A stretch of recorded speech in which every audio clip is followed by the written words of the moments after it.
샬롬. 한 주간 동안 평안하셨습니까?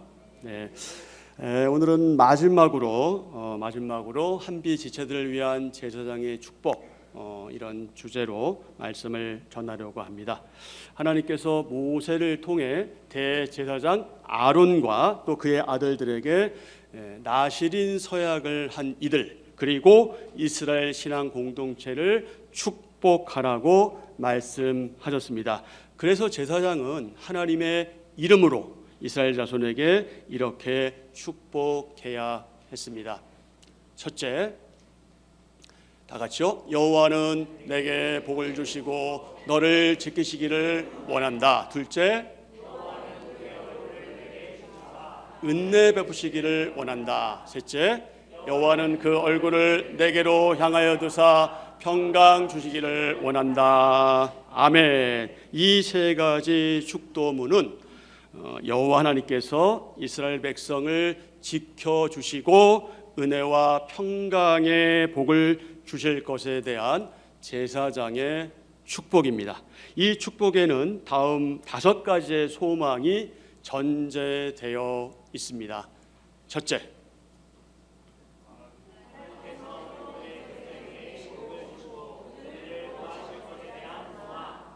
둘째,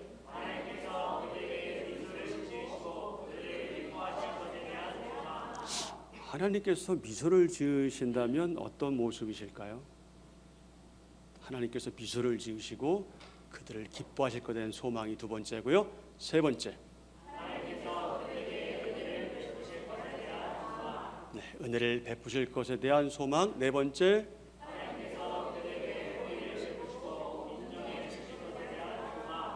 호의 역시 은혜죠. 다섯 번째, 하나님께서 그들에게 샬롬을 주실 것에 대한 소망. 그러기에 당시의 제사장이나 오늘날의 목회자들, 그리고 성도들이 서로 지체들에게 하나님께서 복을 주시도록, 하나님께서 복을 내리시도록 축복할 때 이 5가지의 소망을 베푸시도록, 우리가 가지고 있는 이 소망을 베푸시도록 하나님께 간절히 요청해야 합니다. 그런데 이때 중요한 게 있죠. 그것이 무엇입니까? 비록 당시에 축복하는 자가 제사장이었고 오늘날의 목회자고 그리고 성도 여러분이겠지만, 여러분이 서로 축복하겠지만 중요한 사실, 복은 누가 내려주시냐? 하나님께서 내려주신다. 우리는 다만 뭐 할 뿐이다? 축복할 뿐이다. 복을 빌어줄 뿐이다. 이를 반증하듯이 24절에서 26절에 보면 여러분 이미 파악하셨겠지만 여호와 하나님에 대한 그 거룩한 이름이 몇 번 나옵니까?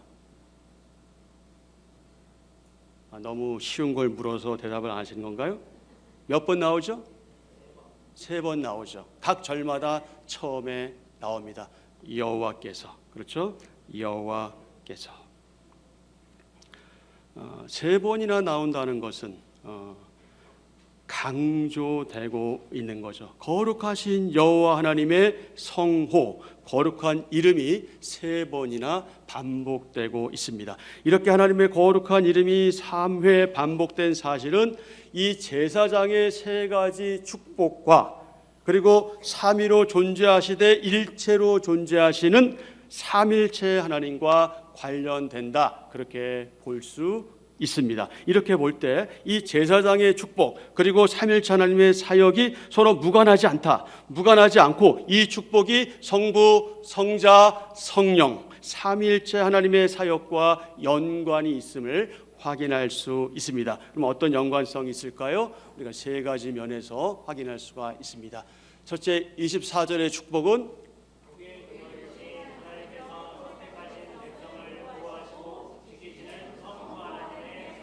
누구의 사역? 성부 하나님의 사역, 아버지 하나님의 사역. 둘째, 25절의 축복은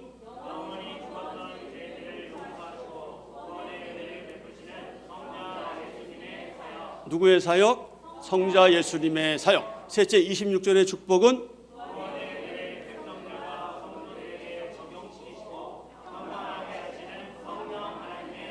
성령 하나님의 사역. 27절입니다. 그들은 이같이 누구의 이름으로? 내 이름으로. 누구의 이름? 하나님의 이름으로 이스라엘 자손에게 축복, 즉 복을 빌어줄지니 누가? 하나님께서 그들에게 무엇을? 복을 주리라. 우리가 축복하면 하나님께서 복을 주신다.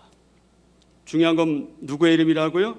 내 이름, 하나님의 이름으로 축복할 때. 오늘은 세 번째 축복입니다. 26절 말씀과 연관되죠? 다 같이요. 여호와는 그 얼굴을 내게로 향하여 드사 평강 주시기를 원한다. 아멘. 샬롬의 상태에 있기를 바라는 거죠. 여러분, 평강이 무엇입니까? 평강은 문자적으로 이런 의미가 있습니다. 어떤 의미요? 평안하고 건강한 상태. 이게 한자의 의미죠. 평안하고 건강한 상태. 사전적인 의미에서는요, 걱정이나 탈이 없는 것, 그것을 뭐라고 한다? 평강이라 한다. 1차적으로 마음에 걱정이 없고 편안한 상태, 이것을 평강이라고 하지요. 평강은 평안, 평화, 뭐 이런 것과 같은 의미입니다. 자, 영어로 뭐라고 되어 있어요? peace. 이게 정확한 발음인가요? 모르겠네요. 하여튼 peace. 그 다음에 히브리어는요, 샬롬. 샬롬이면 익숙하죠. 우리들 하잖아요. 샬롬, peace. 이때 특별히 히브리 사람들의 샬롬은 전쟁이 없고 하나님의 보호하신 가운데 평안한 상태를 의미합니다. 그리고 헬라어, 그리스에서 뭐라고 한다? 에이레네. 이 에이레네 말은 잘 들어보시지 않았을 거라고 생각되는데 그리스 단어로 에이레네 이렇게 표현되고 있습니다. 이 단어들은 공통적으로 몇 가지의 의미가 있는데 하나됨, 그리고 조화, 하모니라고 보통 얘기하죠. 조화, 그리고 건강, 번영, 충만, 뭐 이런 뜻이 이런 단어를 공통적인 의미를 가지고 있습니다. 세 번째 축복인 여호와는 얼굴을 내게로 향하여 드사 평강 주시기를 원하노라. 이 제사장의 축복에는요, 중요한 사실이 또 전제되어 있어요. 그것이 무엇일까요? 하나님께서는 어떤 분이시다? 그분은 평강의 하나님이시다. 그분은 평화의 하나님이시다. 그분은 샬롬의 하나님이시다 하는 사실이 전제되어 있습니다. 하나님께서는요, 우리가 서로 살아가는 그 인간관계에 있어서도, 특별히 우리가 예배당에서 모여 한마음 한뜻 한 믿음으로 신앙생활하는 우리 가운데, 우리의 인간관계 가운데, 성도의 인간 가운데서도 평화가, 화평이 실현될 것을 기대하십니다. 그래서 하나님의 사람들은 예배하기 전이나 예배한 후에 형제, 자매, 이웃, 지체, 그들과 어떤 삶을 살아야 하느냐? 화목하는 삶을 살아야 합니다. 화목하는 삶. 근데 우리가 마음에 뭔가 걸린 게 있고 뭔가 불편한 게 있으면 화목하기 참 어렵죠. 참 어렵습니다. 그래서 때로는 얼굴도 때로 보지 못하고요, 눈도 마주치지 못하죠. 참 슬픈 일입니다. 우리는 화목해야 한 사람들인데, 여러분 잘 아시는 마태복음 5장 23절 24절에서 주님께서 이렇게 말씀하셨죠. 다 같이, 그러므로 예물을 제단에 드리려다가 거기서 내 형제에게 원망 들을 만한 일이 있는 것이 생각나거든. 예물을 제단 앞에 두고 먼저 가서 형제와 화목하고 그 후에 와서 예물을 드리라. 아멘. 이게 형제와 화목하는 것이 얼마나 중요한가 하는 것을 말씀해 주고 있어요. 여러분, 우리가 서로 화목하지 않으면요, 우리의 마음이 서로에게 열려 있지 않고 우리가 불편한 관계에 있으면 예배 되지 않습니다. 예배할 수가 없어요. 그게 원리예요. 하나님께서 말씀하신 원리가 그렇습니다. 그러니 하나님께서 우리에게 항상 요구하시는 것은, 하나님과의 관계, 그건 너무 중요하게 여기심에도 불구하고 하나님의 사람들이 서로 불편한 것, 그 상태에서 예배 자리에 나와서 뭐라고 표현할까요? 인상 쓰고 있다고 할까요? 아니면 왜 이렇게 얼굴이 평안하지 않을까? 그럴 뿐이 아닌데 이런 모습을 보일 때 우리도 불편하지만 제일 불편하신 분이 누구십니까? 하나님이세요. 하나님의 마음을 아프게 해드리는 거예요. 하나님의 마음을 슬프게 해드리는 거예요. 그건 우리의 믿음의 행위와 맞지 않는 거예요. 우리가 알고 있고 믿고 있는 것과 결코 맞지 않는 겁니다. 우리가 부족하고 연약해서 그럴 수는 있지만 언제까지 그럴 겁니까? 우리가 언제까지 그럴까? 하나님께 예배하러 와서 우리가 하나님께 예배하러 와서 이 기쁨과 감사의 정말 이 잔치 같은 예배의 자리에서 왜 우리가 왜 그렇게 있다가 돌아가야 되죠? 이 안타까운 일입니다. 너무나 안타까운 일이죠. 너무나 안타까운 일입니다. 데살로니가전서 5장 12절 13절입니다. 형제들아 우리가 너희에게 구하노니 너희 가운데서 수고하고 주 안에서 너희를 다스리며 권하는 자들을 너희가 알고 그들의 역사로 말미암아 뭐 안에서? 사랑 안에서 어떻게? 가장 귀히 여기며 너희끼리 어떻게 하라고요? 화목하라. 사랑 안에서 가장 귀히 여기며 너희끼리 화목하라는 말씀이 우리에게 분명히 주어졌는데 우리는 왜 말씀대로 하지 않을까요? 말씀대로 하고 싶지 않은 겁니까? 도대체 왜 그래야 하는 거죠?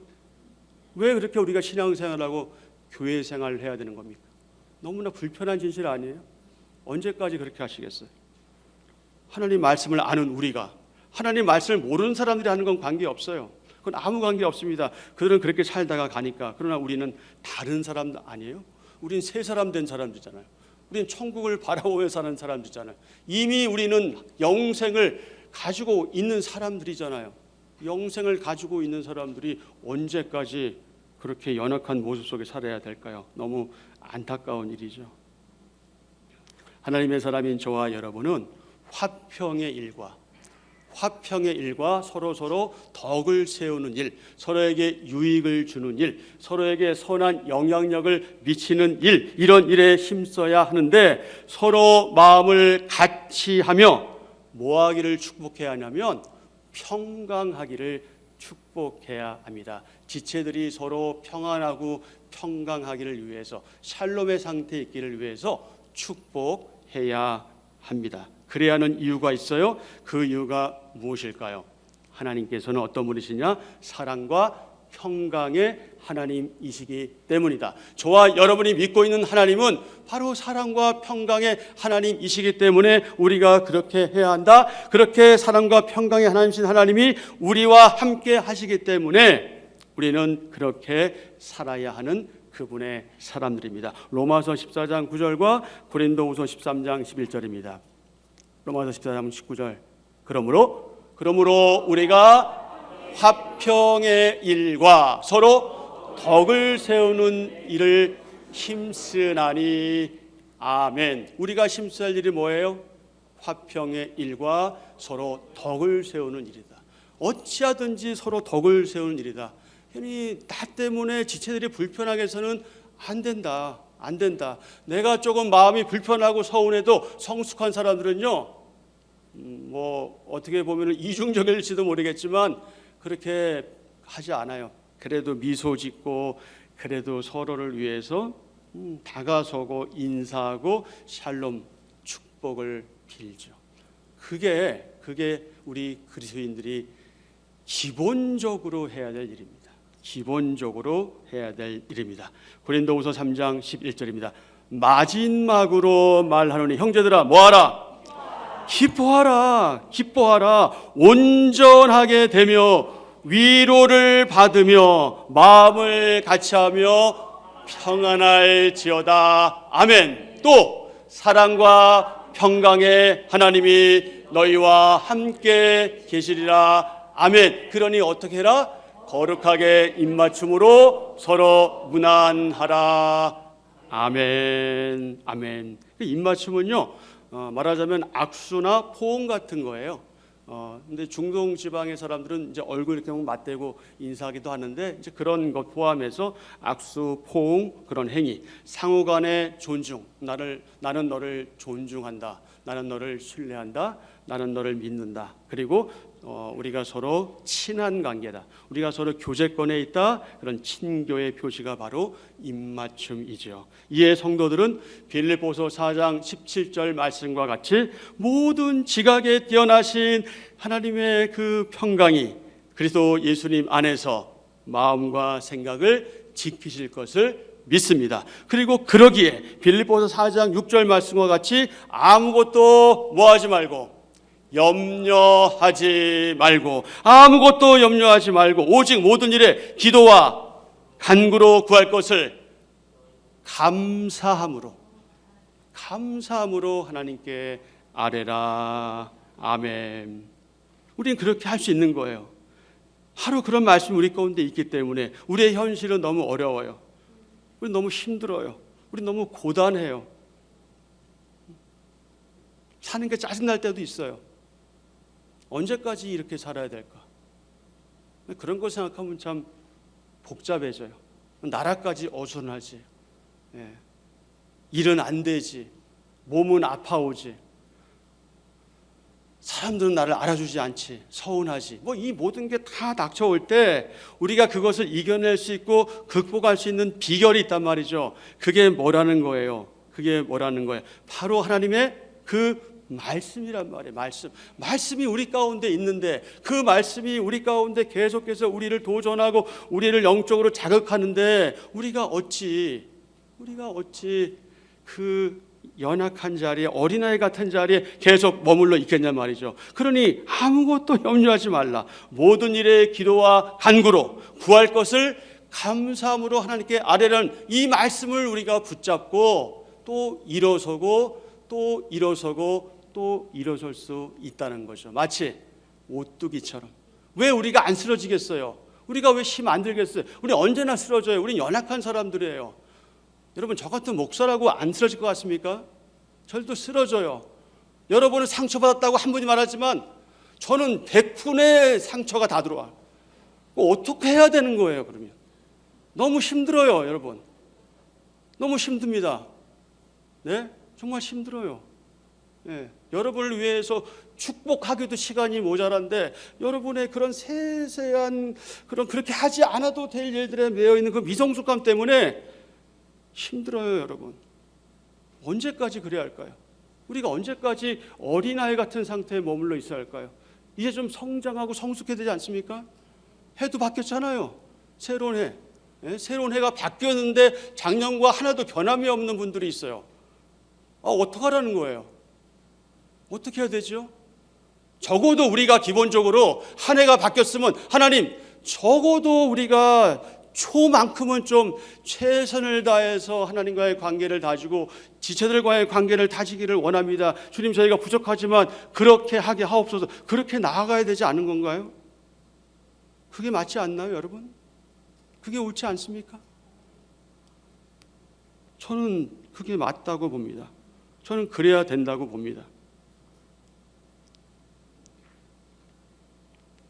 하나님의 사람들은요, 부활하신 예수님께서 우리에게 주시는 그 말할 수 없는 참 평안, 그 참 평강, 어떤 형편과 처지와 환경에 있더라도 계속 우리 안에서 넘쳐 흐르는 그 참된 샬롬, 평강, 그리고 성령님으로 인해서 담대하게 세상으로 나아갈 수 있죠. 요한복음 10장 19절 이하에서 예수님께서 이렇게 말씀하십니다. 먼저 19절 봅니다. 이날 곧 안식 후 첫날 저녁 때 제자들의 유대인들을 두려워하여 모인 곳에 문들을 닫았더니 예수께서 오사 가운데 서서 이르시되, 여러분, 주님께서 하시는 것처럼 한번 해보세요.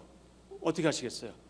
너희에게 평강이 있을지어다. 이렇게 하시는지 모르겠지만 너희에게 평강이 있을지어다. 이놈들이 나를 팔아먹고 나를 배신했는데 그 앞에서 이런 말씀이 나오실 수 있는 분, 도대체 그분은 어떤 분이십니까? 너희에게 평강이 있을지어다. 그리고 또 말씀하셔요. 반복적으로 뭐라고 말씀하세요? 너희에게 평강이 있을지어다. 아버지께서 나를 보내신 것과 같이 나도 너희를 보내노라.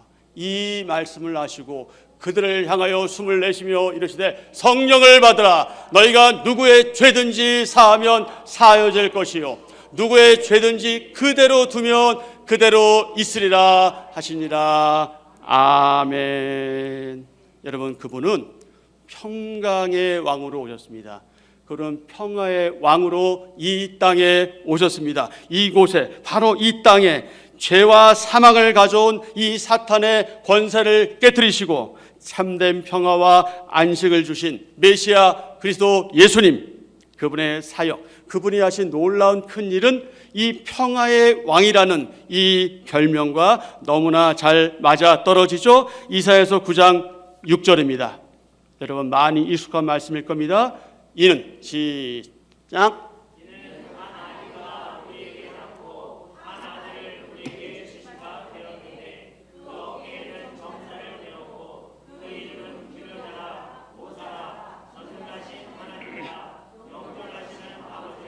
평강의 왕이라 할 것입니다.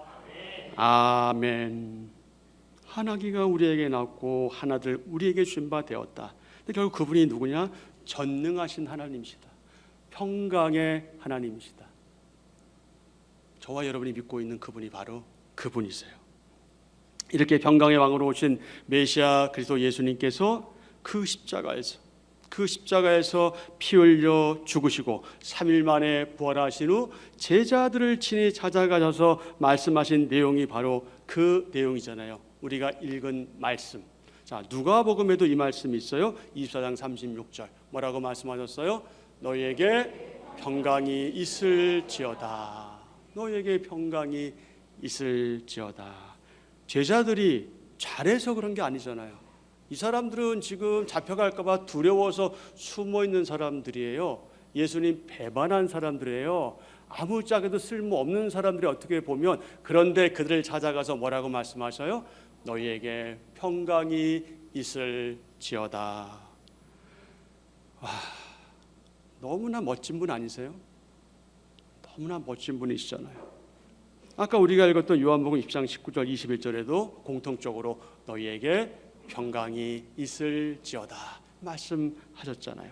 샬롬의 기본적인 의미, 샬롬은 평강, 평화인데 제사장은 여호와 하나님의 이름으로 나실인의 서원을 하는 사람에게 바로 이 샬롬, 평강, 평안, 평화가 있기를 축복해야 했습니다. 이는 나실인의 서원 가운데 어떤 의심이나 또 그의 마음 가운데 불안이 없기를 축복하는 거죠. 제사장의 세 번째 축복의 핵심이 무엇입니까? 평강이죠. 샬롬이죠. 샬롬. 나실인의 서원에 그 믿음을 더함으로 그의 서원이 오히려 죄가 되지 않고 평화가 될 것, 평강이 될 것, 샬롬이 될 것에 대한 기대죠. 물론 평화는 당연히 여호와 하나님, 그분의 특별한 은혜로 가능합니다. 자, 그러면 이 제사장의 이 평강의 축복은 누구에게 주어지는 걸까요? 제사장의 평강의 축복, 하나님의 그 평강의 복이 누구에게 전해지는 걸까요?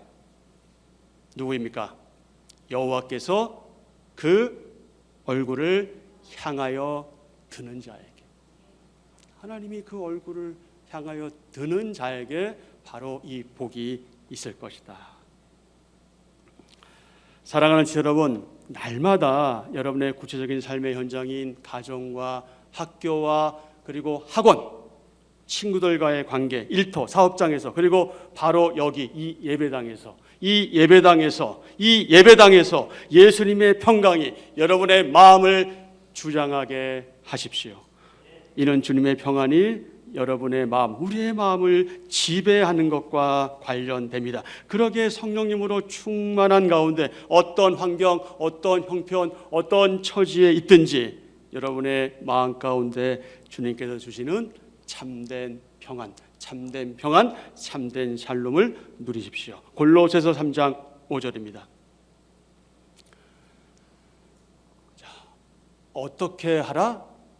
그리스도의 평강이 너희 마음을 주장하게 하라. 그리스도의 평강이 너희의 마음을 주장하게 하라. 평강을 위하여 너희가 한 몸으로 부르심을 받았나니. 여러분, 우리가 한 몸으로 부르심 받은 이유 가운데 내가 뭐라는 거예요? 평강을 위하라는 거예요. 바로 그 평강을 위하여 너희가 한 몸으로 부르심을 받았다.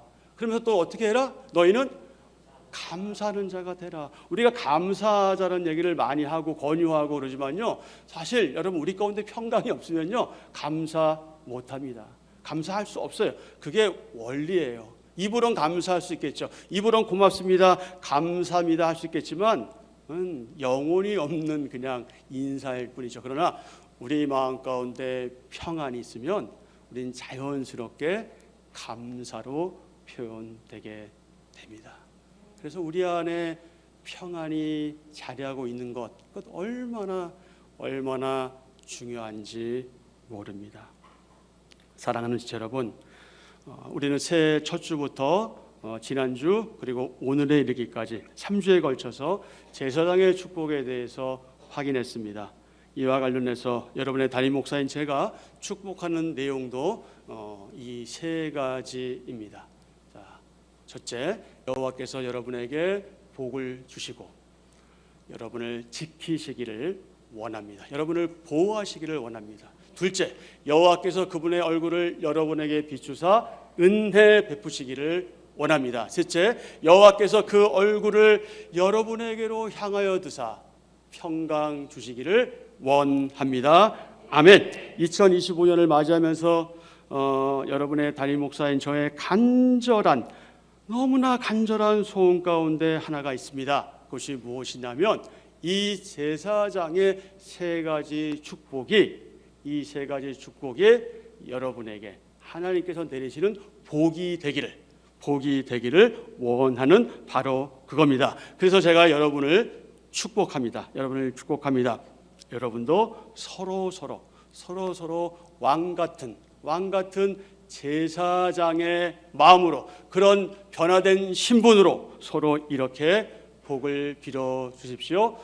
히브리어와 헬라어만 가지고 인사할게요. 자, 우리 주위에 있는 분들 샬롬.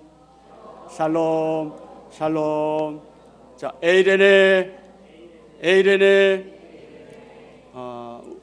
우리 손이 좀 무거운가요? 좀 손을 이렇게 들어도 괜찮을 것 같은데? 네. 자, 샬롬. 손이 무거워서 그럼 괜찮아. 무거우면 어쩔 수 없어요. 네, 그거 어떻게 하겠어요? 네. 샬롬 에이레네. 로마서 1장 7절과 15장 33절입니다. 로마에서 하나님의 사랑하심을 받고 성도로 부르심을 받은 모든 자에게 하나님 우리 아버지와 주 예수 그리스도로부터 은혜와 평강이 있기를 원하노라. 아멘. 로마서 15장 33절입니다. 평강의 하나님께서 너희 모든 사람과 함께 계실지어다. 아멘. 사랑하는 지체 여러분, 2025년은 말할 것도 없고 여러분의 이 땅에서 살아가는 동안 생명이 다한 그 순간까지 저와 여러분 모두 하나님께서 주시는 복과 은혜와 평강을 누리다가 하나님 나라로 돌아가는 그런 복을 누리길 간절히 기대하고 축복합니다. 저와 여러분, 우리를 위해 기꺼이 자발적으로 그 십자가를 지신 구원의 주님께서 이 세상에 살아 계실 때 이렇게 말씀하신 적이 있습니다. 요한복음 14장 27절입니다. 자, 평안을 시작.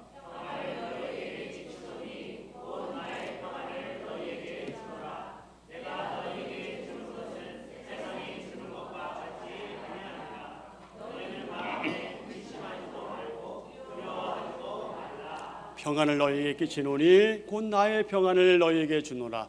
내가 너희에게 주는 것은 세상이 주는 것과 같이 아니하니라. 너희는 마음에 뭐하지 마라? 근심하지 마라. 그리고 뭐하지 마라? 두려워하지 마라. 근심하지 말고 두려워하지 마십시오. 왜냐하면 여러분 안에 이미 평안이 자리하고 있기 때문에 그렇습니다. 그러니 여러분, 이 세상이 줄 수 없는 샬롬, 세상이 줄 수 없는 진짜 평강, 이 참된 평안을 주시는 하나님을 우리가 어찌 찬양하지 않을 수 있겠습니까? 하나님 아버지께서 저희들에게 베풀어 주신 그 크신 은혜에 감사와 찬양을 드립니다. 아멘.